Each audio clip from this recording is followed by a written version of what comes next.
Hi guys, and welcome back to the channel Held Dominance. Anthony here. Please remember to like and subscribe, and also click that notification bell if you're enjoying what you're seeing and if you want to see more. Coming up in this episode, 4 games from the Rivals round played on Thursday the 15th of April 2022. It's the bank holiday weekend and we begin with the Rivals round as we see 4 games being played out on the Thursday night before the 2 big derbies start on the Friday. Don't get me wrong, there are some rivalries here and there's some tasty fixtures. The live Sky Sports game showed Catalan Dragons versus Toulouse Olympique. Wakfield Tinity faced Castleford Tigers at the Bewell State Support Stadium, where Headingley showed the Leeds Rhinos versus Huddersfield Giants. Then, Warrington Wolves faced Salford Red Devils in another sort of rivals game, but not too far away. Both teams made changes for the game. First of all, the Toulouse Olympique side.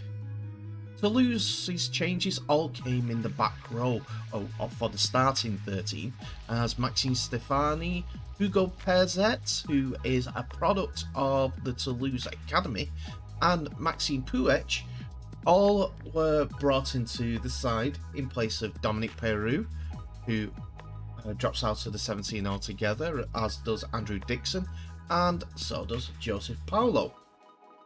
Eloi Policier, Gadwin Springer comes onto the bench, and Mitch Garbutt are all joined by Harrison Hansen. James Cunningham, who was on the bench in the previous game against Castleford, has dropped out to the squad altogether. For Catalans, the notable change is Tyrone May starts at fullback instead of centre, which he played in the last game, due to Sam Tompkins being out with a minor fracture in his left leg. That moves Matt Whitley into the centres after being out of the side against Saints in the Challenge Cup. Jordan Desaria returns to the side instead of Gil Dudson, who drops out of the 17 altogether. And Mikel Gudemon returns to the bench in place of Jordan Desaria's promotion to the first team. And Catalans are the first team on the board after the 6th minute. After a great ball out wide from Danny Drinkwater, finds Fouad Yaha, who dummies and runs to the line, outstripping the Toulouse defenders to make it 4-0, which it stays that way because Danny Drinkwater misses the conversion. After Toulouse nearly getting themselves and having a try-chalked off for going close, Mike McMeekin's offload finds Joe Jan, who goes over just right to the posts to make it 8-0, which Danny Drinkwater adds the extras to, for a 10-0 lead. And after Matty Russell was sin-binned for being offside, Danny Drinkwater throws a worldie of a pass out to Fouad Yaha, who gets his 2nd try of the game. Another great pass there. And it was easy, 14-0. But Toulouse come back brilliantly after Tyrone May fumbles the ball after a great Tony Gigo bomb. Eloi Policier goes right, and the aforementioned Armitage gets over the line to score Toulouse first points of the half, which Chris Hankinson gets the conversion to make it 14-6 at half time. He just gets over the line there. Video referee confirms the try, and Toulouse are back in this. We're going to the second half, and Sam Cassiano is causing trouble for everyone. And they know much so than Eloi Policier, who ends up in the sin bin for early in the second half, as he jumps into the tackle with his shoulder, and Cassiano feels the full brunt of that. Policier sits down for 10 minutes. Toulouse down to 11 men. After this, the advantage is to Catalans, and after some great offloads Another Drinkwater ball goes out wide, and Matt Whitley decides against passing it to Fouad Yaha and bundles himself over for Catalans' next try to make it 18 points to 6. Dangerous tackle on by Joe Chan on Toulouse's Stefan Maxam sees him not receive any retribution whatsoever from the referee, which is weird as the other two offences are nothing, but I'm not sure if it was put on report either. This though gives Toulouse a penalty, and they find their way up the field, and after a great section of play, Matty Russell ducks inside two Catalan would-be tacklers and scores Toulouse's second try of the game to make it 18 points to 10. Hankinson unfortunately misses the conversion at this point, but that doesn't deter Toulouse from going close yet again, as this try attempt was chalked off as he was being held up. Guy Armitage is a great weapon in that centre role, but that's where we end the game, with Catalans coming out victors, 18 points to 10. We now continue with another close rivals derby, what I'd like to call the Pontefract derby, as they're both in the Pontefract postcode, as we see Wakfield take on Castleford Tigers at Bellevue. A fierce local rivalry, bragging rights for the postcode goes to the winner, and until the next time they face each other. So changes are plenty for both teams to try and find out who is the better side. In the back line, Mahe Fanua even comes into the centres, as who is replacing Jordan Turner is out and will require surgery on his injury. Darrell Alpert comes into the right wing position in place of Beretta Fariamo. Liam Watts returns to the starting lineup, as does Kenny Edwards and Adam Milner, with Joe Westerman at loose forward. Nathan Massey drops to the bench and is joined by Alex Sutcliffe, who replaces the injured Jordan Turner in the 17, while Sua Matagi and Daniel Smith, who replaces Adam Milner, on the bench. For Trinity, we see Tom Johnston returns to the right wing in place of Lewis Murphy, who did quite well in the last game. Mason Lino and Lee Gaskell are both at half-backs, while in the forwards, Geordie Crowther comes into the 17 instead of James Batchelor, who drops out of the 17 altogether. On the bench, we see Sadiq Adibiye on the bench for the first time this year. Castleford started off the point scoring as Gareth O'Brien puts over a penalty for 2 points to 0. Then Cass run through the hands as Gareth O'Brien goes to the line, but a tip on from Jake Truman finds Mahe Fanua, who is tough enough just to hand off Max Jowett and bundle himself over the line. O'Brien adds the extras for 8 points to 0. Again, in the line comes Castleford, and Darrell Alford jumps across the field, offloads and finds Jake Truman, who finds Kenny Edwards, who dances his way towards the try line, but a crash ball play finds the Castleford player over the line. That was Suaya Matagi who went over for the try, and Gareth O'Brien added the extras for a 14 points to 0 lead to Castleford Tigers at half time. We go into the second half, and it was Castleford all again as they keep going towards the line, and Kenny Edwards darts, dips, ducks and dodges all the way through to score his first try of the game. Another penalty for Castleford. Knock on by Castleford sees Wakefield get the ball, but Mason Lino doesn't tell the player, that his teammate, that he is playing the ball. And Paul McShane just walks over the line. Wakfield are again on the attack, and they're tackled close towards the Castleford line. And the ball goes to Mason Lino, who throws a wonderful pass out wide for Liam Kay to score for Wakfield. But we come to the 72nd minute, and after Smith is tackled underneath the post, we see Truman pass the ball out wide to Greg Eden, who gets his obligatory try, and he's 100th for Castleford in 94 games. Printing money guy. Gareth O'Brien continues a good night with a boot as he converts and gives Castleford the win after a penalty to finish off the game at the final hooter. And Castleford win 34 points to 4.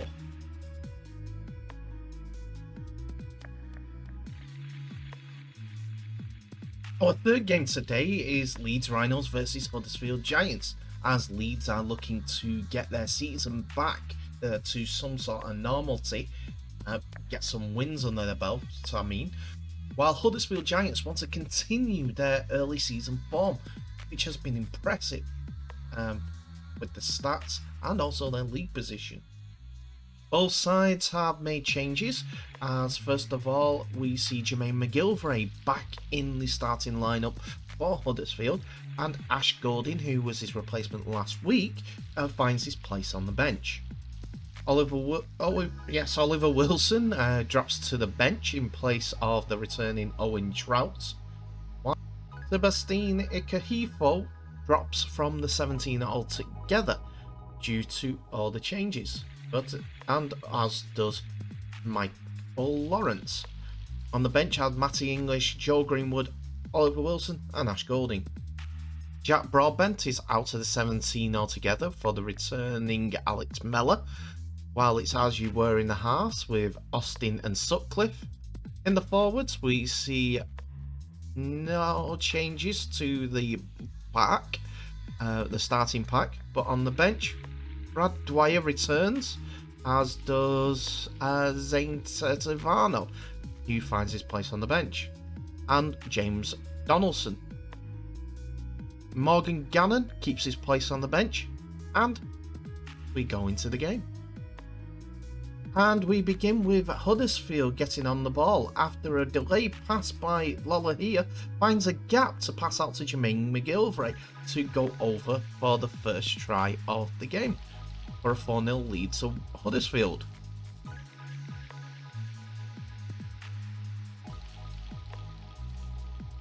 Leeds come roaring back though, as a set-up play gets them in front of the post, and Cruz Lehman decides to go left. Goes through the hands of Liam Sutcliffe, who gets over just enough reach to score the first points of the game for Leeds, which Reece Martin adds the extras to for 6 points to 4. Leeds are at it again, and straight away Olympique finds his forward teammate, who is held. It's Liam Sutcliffe, and Leeming finds Blake Austin, who passes on to Reece Martin, who scores for the second try of the game for them. But unfortunately, Martin misses this conversion. He does, however, kick a penalty from 40 metres out to make it 12 points to 4 at half time to Leeds. Huddersfield, though, are not deterred, and after the kickoff, Inesina is hauled up just before the line, and Ricky Luatelli passes the ball back inside for Lolohea and Cogger, and Luatelli gets over the line for the second Huddersfield try.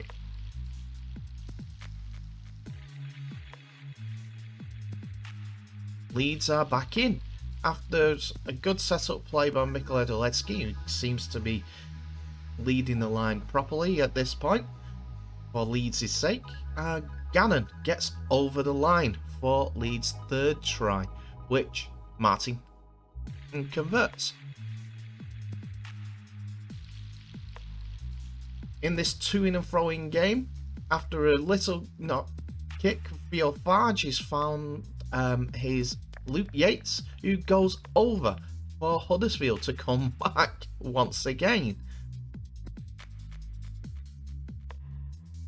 And just before the ball goes out to Innes Senior, who dives over into the corner to score Huddersfield's fourth try of the game, which puts them in the lead at 20 points to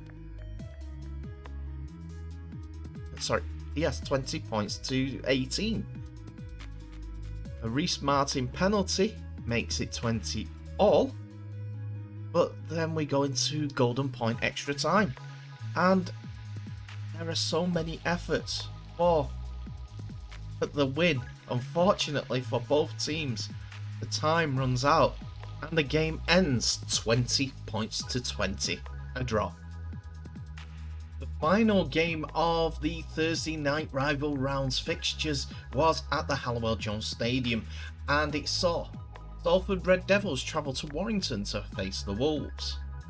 Both sides coming to the game coming off demoralising defeats, to be honest, as Warrington were beaten 34 points to 18 at Hull KR, while Salford were beaten 30 points to 24 in a close one at Wakfield. So here are the teams. Salford welcome back Joe Burgess in place of Rhys Williams on the left wing, while in the forwards they have Jack Wells appearing at the number 13 place and have dropped Alex Gerrard from the starting lineup, while on the bench Gerrard makes his play on there, with Danny Addy coming in for Sam Luckley, and Greg Blake's place has been taken by former Wolf Sitaleki Akawala.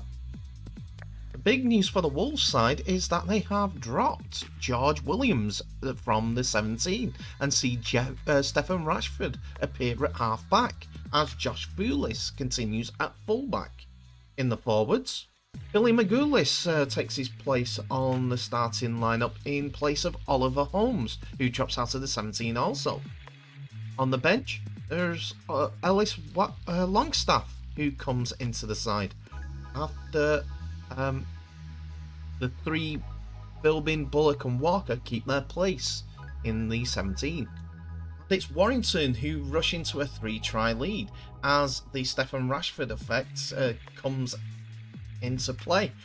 Toby King runs for the line from dummy half, and he is barely touched by Salford defenders, and Rashford adds the extras for a 6 points to 0 lead. He gets his second after a great bomb by Widdop. It finds its way through the middle, and after Kensio slips, Toby King gets over the line. Rashford adds another for 12 points to 0. Warrington are looking very confident at this point. Their third try comes from Matty Ashton. A great pass round the back for Widdop finds Matty Ashton, who goes in the corner after bouncing his way past Kensio, low to the ground. This was unconverted, but it was 16 points to 0. Salford, though, scored just before half-times after a great kick by Braley finds Kensio, who is a try-scoring machine himself, and shows that he is no slouch when it comes to things like that.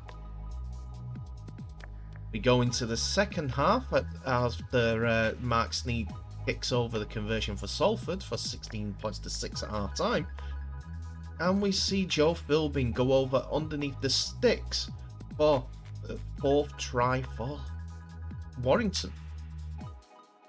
Rashford adds the extras, and it's 22 points to 6.